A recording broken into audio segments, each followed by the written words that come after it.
എനിക്കധികം പരിചയമില്ലാത്ത ആൾക്കാരാണ് അവിടെ എല്ലാവരും. ഞാൻ ആദ്യമായിട്ട് കാണുന്ന ഒരുപാട് ആൾക്കാരുണ്ട്. ലിസ്റ്റിനെ ഞാൻ ആദ്യമായിട്ട് കാണുന്നത്. പിന്നെ എന്റെ ജൂനിയർ ആയിരുന്നു ഇതിലെ നായിക ഐശ്വര്യ.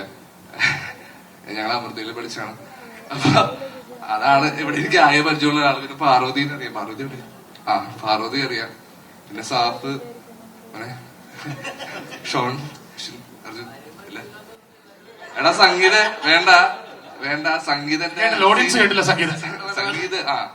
സംഗീതന്റെ സീനിയർ ആയിരുന്നു. ഞാനും സംഗീതം 1ാം ക്ലാസ് മുതൽ ഒരുമിച്ച് പഠിച്ച ആൾക്കാരാണ്. അന്ന് മുതലുള്ള ബന്ധമാണ് സംഗീതമായിട്ട്. സംഗീതത്തെ പറ്റി ഇവിടെ പറയേണ്ട ആവശ്യമില്ല, അതുകൊണ്ട് കൂടുതൽ പറയുന്നില്ല. ഞാനിവിടെ വന്നതിന്റെ മെയിൻ ഉദ്ദേശം എന്ന് പറഞ്ഞാൽ ലിസ്റ്റിന്റെ കുറച്ച് തമാശകൾ കേൾക്കാലോ എന്ന് വിചാരിച്ചാണ് വന്നത്. പക്ഷെ ഇന്ന് ലിസ്റ്റിന്റെ ഭയങ്കര സീരിയസ് ആണ്. അപ്പോ ഞാനിന്ന് വന്നതിന് വേറൊരു ഉദ്ദേശം കൂടി ഉണ്ട്. ഈ സിനിമയുടെ കഥയും കേൾക്കാനായിട്ട് എന്നോട് പറഞ്ഞിരുന്നു. അപ്പോ കഥ കേട്ട് എന്നെ ഇതിലേക്ക് ലിസ്റ്റിനെ എടുക്കട്ടെ എന്നും ബിന്ദു ചേച്ചി കൊടുക്കുന്നു അല്ലെ പൈസ കൊടുത്ത്